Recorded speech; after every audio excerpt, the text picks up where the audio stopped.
পরমেশ্বর ঈশ্বর এবং দেবতার মধ্যে পার্থক্য কী? পরমাত্মার স্বরূপ হলো চারটি: জ্ঞান, সত্য, শক্তি ও আত্মা।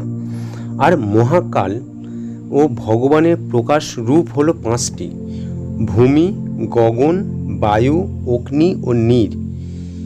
এই পঞ্চ মহাভূত হলো শক্তির রূপান্তর, আর শক্তি হলো মা মহামায়া।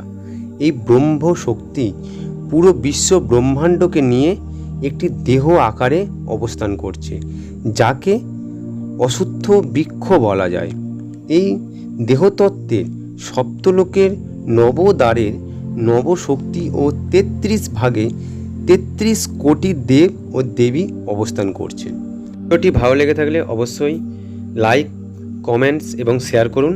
আর চ্যানেলে যদি নতুন কেউ হয়ে থাকে অবশ্যই সাবস্ক্রাইব করবেন এরকম আরও তথ্য পাওয়ার জন্য।